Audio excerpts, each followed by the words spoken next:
Welcome to the Catholic Marriage Summit. We're Damon and Melanie Owens, and we could not be more excited to welcome you to this historic event in support of your marriage. Not just marriage in general, but God's plan for your marriage in particular. In this unprecedented time when the world is struggling so much, we need a focus on marriage. A strong marriage builds a strong family, and the family is the foundation of a strong community. This is the School of Love, where we teach our children the dignity of each human person made in the image of God. We know that only with strong families will we see a world where each person is loved and respected despite all our differences. So, getting the marriage you want from the marriage you have. It's not just the theme of this conference, but the hope of every one of the 60-plus presenter couples that you're about to meet. No matter where you are in your faith or in your marriage or state of life, one thing is certain: we need each other and a community of like-minded and trustworthy friends who love and support us. This is the heart of not only the Catholic Marriage Summit this weekend, but of Joyful Ever After, the ministry we're launching with this event. And you belong here, you're loved here, and we all need each other. Each of these presenter couples are inviting you into their lives with all the good, the bad, and the ugly that's part of real married life. The wisdom, expertise, and experience that's shared by each of these couples is given not out of perfection, but out of love. They were asked, what would we have wanted to know? What have we learned through our mistakes and successes that we wish someone had shared with us? What can we share about the inner life of our marriage, however painful, that might save or redeem or heal just one other person? And they delivered. Together, we created something that none of us could have created on our own. Just a few points to cover to help you maximize your experience. First, take your time. The talks are short, but rich, so please resist the temptation to rush through one after the other. Savor them. Next, engage with others. You may not be able to sit down together as a couple to watch these presentations, but you can connect with others in both the comment section underneath each talk and on the private Facebook page, where many of you have already generously shared of yourselves. This group will remain long after the summit, so you can stay connected and support each other as you journey on. Finally, please prayerfully consider upgrading to the All Access Pass. The speakers and organizations that are put on have done this without pay. This is where you can directly support them during this difficult time when so many events have been canceled and their livelihoods are on the line. Also, it's an amazing value. Chances are you're not going to be able to get this all down in presentations for the weekend, and you'll want to go back and watch them again and again. With the pass, you'll have access to all the live main events, get lifetime access to the presentations, a 30-day couples journal, bonus materials from several of the presenters, and a ticket to the 7-day marriage masterclass beginning next week, June the 21st. So, here we go. May God bless your experience here at the Catholic Marriage Summit, and may you encounter Jesus in a new and more profound way through the worldwide community of your brothers and sisters who want your marriage to be joyful ever after.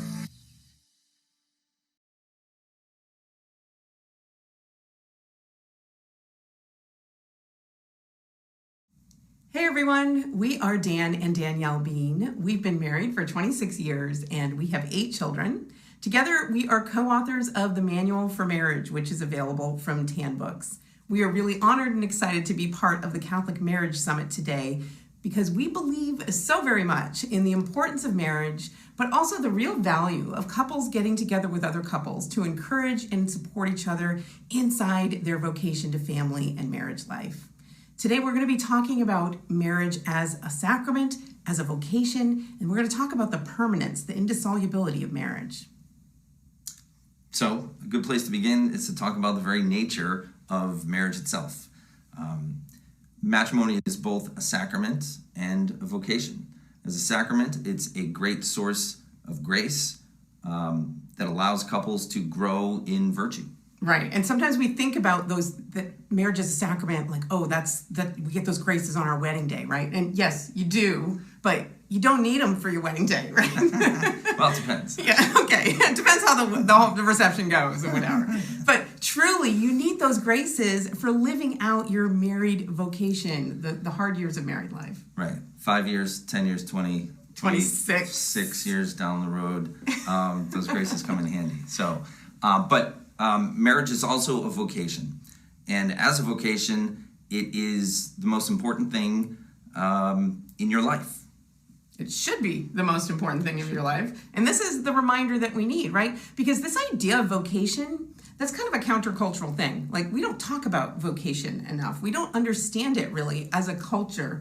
Inside of our church, we hear these words about vocation, and truly it's supposed to be something that you recognize you're giving your life to, right? I mean, like the way that a priest does. Right, and it's sometimes I think a married life feels like you're just going through the motions. You're just doing a regular thing, when in fact you're not doing a regular thing. You're doing something that was ordained by God in heaven for you to do for all your days in this life. Right. So fundamentally, every human being, right, is made for another. We're not made for ourselves. We get messed up. Sometimes, especially in our modern world, in our modern culture, we get the notion, we get the idea, like, I need to pursue my own happiness at any cost, right? And I need to, it's all about me and my pleasure and what's going to make me happy. When truly, our church teaches us, and this is not a popular idea in our culture today, that we are made for another. We're meant to give ourselves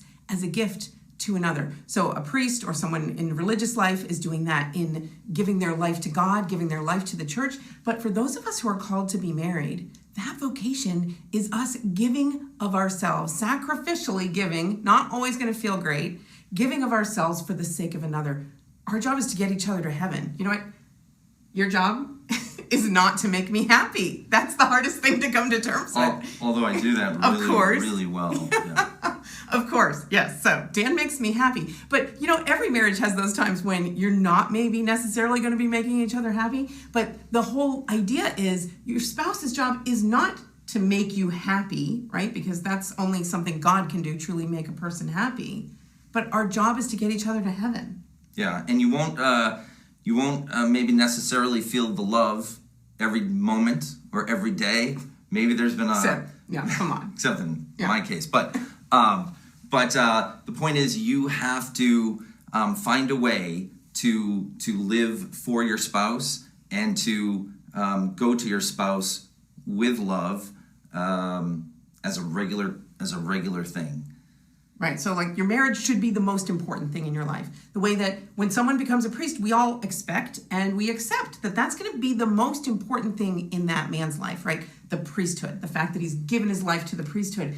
And yet for those of us who are married, we don't see that as readily. Maybe because we still have jobs. We still might have our own bank accounts. We have our hobbies. Like we aren't giving up everything. We aren't taking vows of poverty and obedience, right?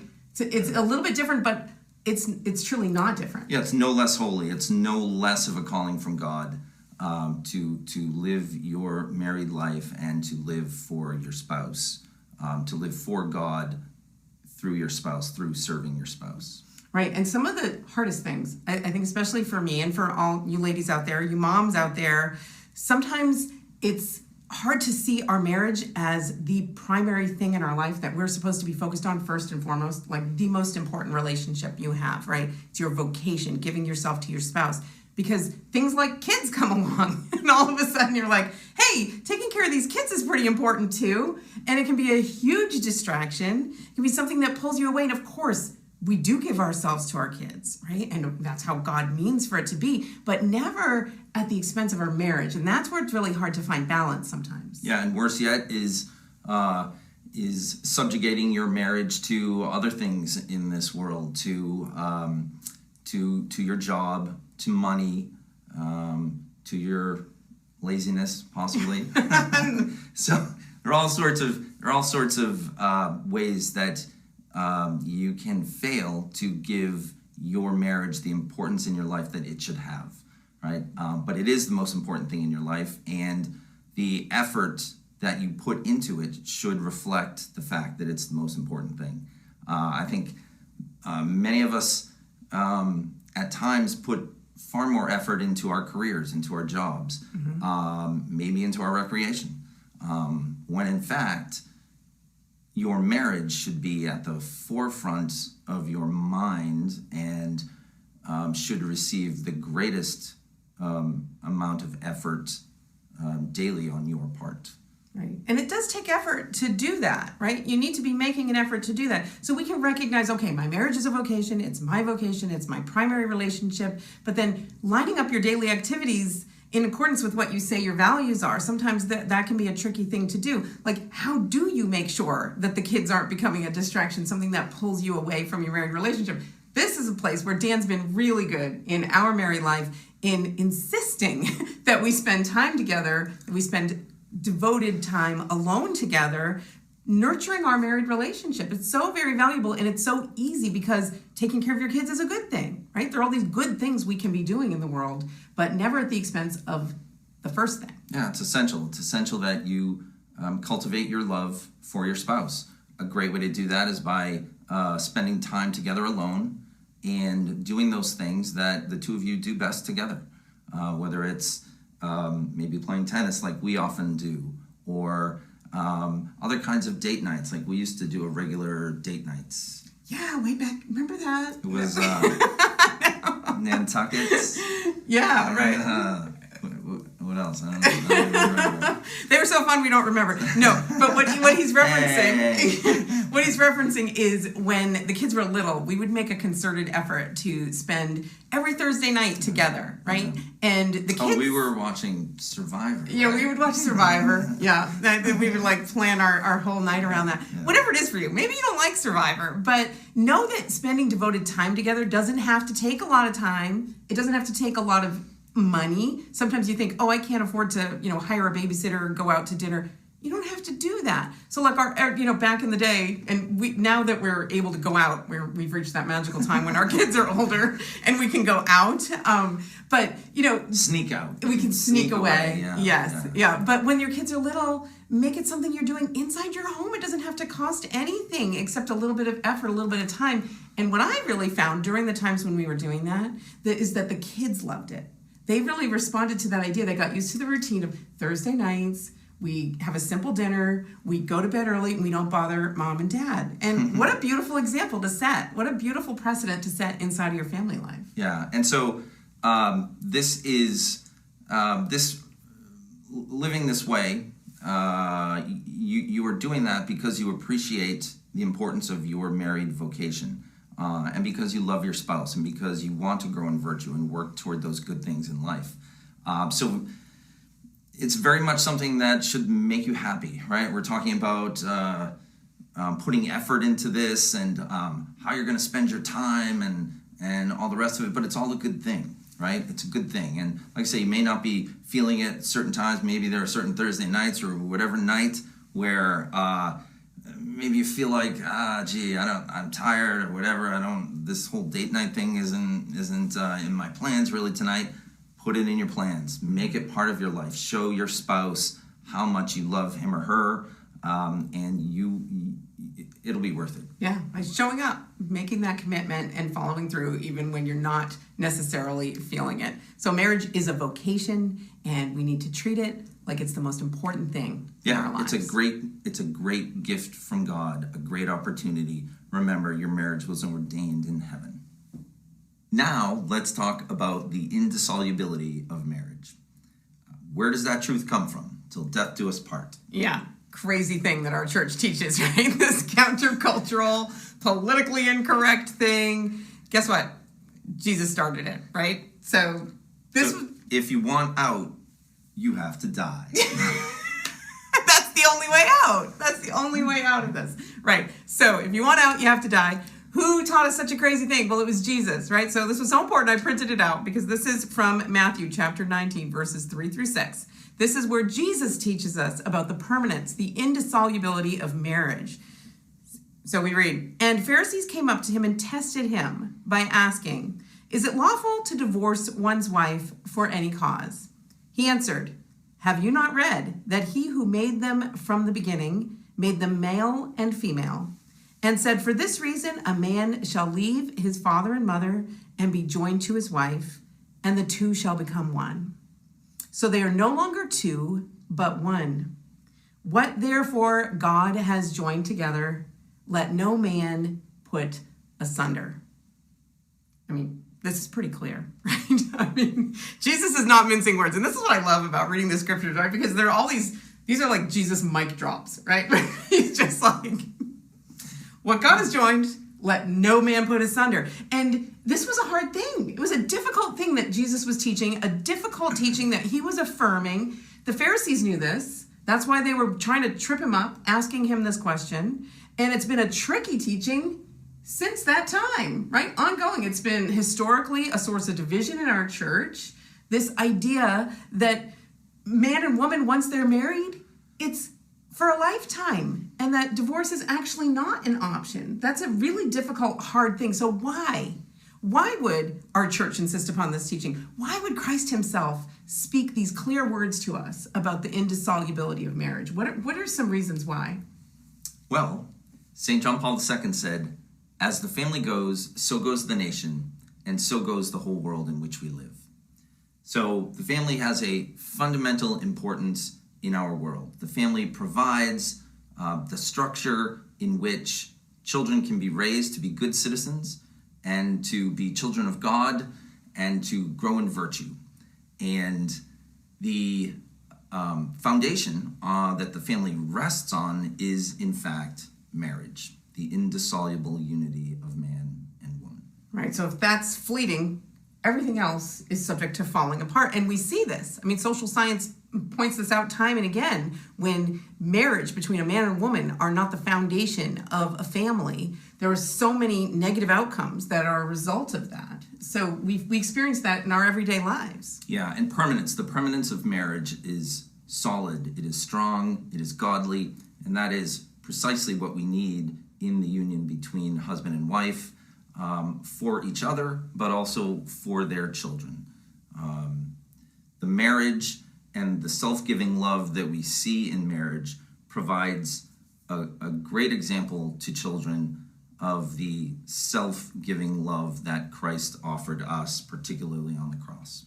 Right. And, this idea of together forever, right? Marriage being for a lifetime till death do you part, as politically unpopular as it is in our contemporary world, how that's a foreign notion, right? Because our world will tell you, find someone who makes you happy. When they no longer make you happy, you find someone new who makes you happy until that ceases to exist, right? Like, we don't find happiness in each other. We find happiness in giving ourselves fully to our vocation. We find happiness in sacrificial love. And that's it's not intuitive though, right? It goes against what we think is in our own self-seeking. Yeah, and perseverance is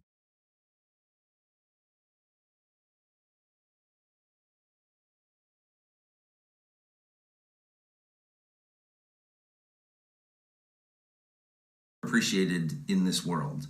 Both perseverance, I think, and the willingness to see your own faults, and the willingness to let go of debts that are perhaps owed to you and rather pay the debts that you owe others. Right. And so that sounds sacrificial. That sounds like, oh, this is going to be drudgery. Why would I do this thing? And yet, it's for our own happiness. It's for the sake of our own happiness, because another part of the indissolubility of marriage is a gift to us, in that we can, when we accept this gift of permanence in marriage, that it is forever, when we're playing that long game, it's inside of that relationship that we can find real intimacy, real love, real knowledge of one another. We can be vulnerable inside of that relationship in a way you can't be vulnerable inside of what might be a temporary relationship. You can truly open yourself up and get to know the other person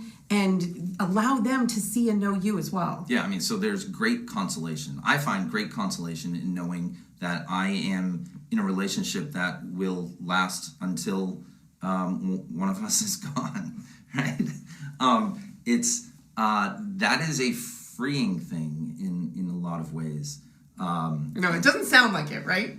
Our world doesn't understand that as liberation. And yet there's real liberation in being bound to one another in this way that you can't get out of when it gets hard or when you're just not feeling it. Yeah. When your vocation in life is marriage, it is that bond with your spouse that can bring you to live the holiest and greatest life possible for you. Right. So, it's inside of marriage that, I know Dan better than anybody else knows Dan. He knows me better than anybody else knows me. We know each other's ins and outs and ups and downs, and yeah, okay. We won't share any of them. Yeah, that's a different video. That's a different video. You'll have to tune into our YouTube channel for that. No. But no, so you really truly get to know one another, and what a gift that is, and to really be known And this is the thing, to be known and loved despite the knowing. Like, that's a beautiful gift that we're able to give each other inside of marriage. That's part of the happiness, the joy, the satisfaction, the lasting fulfillment that God means for us to find inside of our married relationships. Yeah, I mean the permanence of marriage and that permanent dedication to a person, you are sharing in a small way in godliness, because that's how God loves, right? And to have a small part of that in your relationship with your spouse on earth is a great thing, beautiful thing. Absolutely. And the other gift that comes with the indissolubility of marriage is the fact that the vow is there to get us through hard times, right? We already talked about you don't need the graces of the sacrament to get through your wedding day usually. You need it for, 13 years in on a random Wednesday afternoon when everything feels like it's falling apart. You need it for the tough times inside of marriage. Yeah, I mean, the vow is fitting, it's necessary, it's normal for a human to want to be aware of a promise, a lifelong promise such as that, when you are going down the path of sharing your life with someone. Right, because that's a very vulnerable thing to do, of course, but then built into that vulnerability is this idea that we have this greater perspective on it. I find that knowing that marriage is forever and that God's view of marriage is forever gives us that perspective. That maybe right now, inside of these 5 minutes, it's not feeling so great. You're struggling inside of your marriage. You're having trouble getting along or whatever it is. But if you know that you're together forever, it's kind of a nudge to play the long game, right? Or to see it from a broader perspective, to see it from God's perspective, that the bigger picture, that you can get through these 5 minutes because you are together for all of these years. Yeah. It's a beautiful thing, and it's encouraging to have someone dedicated to you like that in your life. Right, and I find great consolation in the fact that the vow exists for that reason, because sometimes we can get all caught up in this idea like, you're married and you're supposed to be happy every moment of it, or we always are tempted to put a happy face on it all the time. But it's important for us to come together, especially couples with other couples, and say, sometimes it's really hard. Sometimes it doesn't feel good. Sometimes I have to make a choice that I'm going to stay in this relationship, stay committed in this relationship, stay committed to my family, this vocation, and that God's going to give me the grace to do that. He's going to give us the grace together as a couple to get through those hard times. But I think it's important to just admit that sometimes are hard. Without having to tell all about it, let's at least admit that to each other, that sometimes it is a struggle. And that is why it's indissoluble. Because, like you said, inside the manual for marriage, you said if there was an escape hatch, people would take it. Yeah. Pull the cord. Yeah. Let me out of this thing, right? Yeah, that's right. So, marriage is indissoluble. That's a challenging teaching. We get it from Christ himself, though. There's no messing that up, right? There's no greater clarity in the church's teaching. You read it in the catechism, but it comes from Jesus himself. He's not giving us that escape hatch, but he's not giving it to us because he has something much better in mind for us. Now, before we have to wrap up, we want to share 3 practical points, because we're all about practicality. Sometimes it's nice to hear all these lofty ideas, but then I don't know about you, but I'm not all about practicality. I am. Yeah. The lofty ideas are nice, but then I want to know, what do I do, right? So we came up with 3 points that we'd love for you to take away from what we've shared here today. The first one is to appreciate your differences in your marriage. We're not different, are we? So men and women are different, and that's ordained by God, and there is a beautiful perfection in what you get when a man and a woman unite together in matrimony and have a family. One person balances out for the other. We find that happens to a great extent in our life together. Right, so and this is look how God ordained it, right? He means for men and women to be different. That doesn't mean all women are the same or all men are the same, but inside of your relationship, there are ways that you are made differently. The fact that you are male and female matters, and there's a difference in the way you approach life. These differences can be a source of conflict or frustration, but rather than that, rather than focus on that, be focused on the ways in which your differences are a great gift. In our household, somebody has to pay attention to detail. It's never going to be me. Yeah, it's me. But I bet you have things like that in your marriage too, where one person is the one who handles this and the other one is the one who does that. And you really come to balance each other out in a way that's truly beautiful. And it's the way that God intends. It's intended to be a gift to you and your relationship, and it's intended to be a gift to your family, and ultimately your marriage to the world at large. Yeah, don't let differences in the two of you lead to conflict. Appreciate the differences. Be thankful for your spouse being able to fill in for your weaknesses and vice versa. Right. It's a beautiful gift. All right. So the second practical point we want to share is to share more as much as reasonably possible inside of your marriage. Look to become one. Look to be that unity inside of your marriage, like all the different practical ways you can do that. Yeah, there are so many forces in this world today trying to pull people apart, trying to make people individualistic, trying to cause people ultimately to be selfish. And the marriage is the perfect place to be selfless and to come together to be one in all things. Right. And so, I mean, there's some practical ways you can do that, right? So sharing your schedules as much as you can, trying to, maybe get up at the same time, go to bed at the same time. Yeah. So that's sharing daily life. That's a big one. I'm astounded when I hear married couples talk about the fact that they go to bed separately as a regular thing. I think there's so much to be gained. There's so much unity to be gained when you begin your day together and end your day together. And separation, I think especially at night, is an unhealthy thing. Right. The last thing I do every day pretty much is ask you what your schedule is for tomorrow, what you're going to do, and then you usually ask me. Mm-hmm. And little things like that also show that you care, right? Like right. I am 100% invested in what she's doing, and her cares are my cares.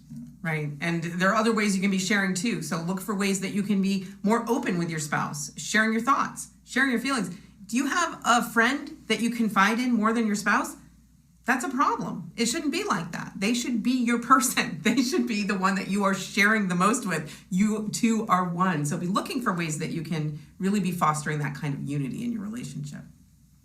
All right, the next one is be on the same team. What does that mean? So this means don't compete with your spouse. Don't be in a competition. Don't have winners and losers in your relationship. Yeah, trust in your spouse. I actually sometimes find it difficult to do. Words are exchanged, something's said, and I could go either way. I could believe that she intended something good for me, or I could go down the path of assuming that there were bad intentions. And I fall into that trap too much. Try to always assume the best in your spouse. Trust that your spouse has your best interests at heart. Right. Making the best assumptions about one another is one of the best ways that you can make sure that you are being on the same team. So those are our 3 practical points. And be ready to forgive. Be ready and willing always to forgive. And it's another terrible thing I do. Let's make this about Dan's terrible things. It's a shame when you go to bed and you're not unified. You're not you had some sort of argument, whatever, and you haven't restored your love for each other. And it's a terrible thing, and I appreciate that more and more as I get older, and try not to lose an hour even in a fight that is meaningless. Right. So making sure you're on the same team in all those things. So those are the practical points we wanted to share with you. We have so much more that we would like to be able to share with you, but we're going to be out of time here. But we want to thank you for being a part of this video. Thank you for connecting with us. It really is encouraging to us as a couple to know that there are other couples out there who share our faith and who also value marriage enough that they will take the time to spend a little time enriching their marriage, learning a little bit more about the vocation and the sacrament of marriage in ways that are going to bless their relationship. Thank you so much for being here. God bless you, God bless your marriage, and God bless all marriages. Thanks. God bless you.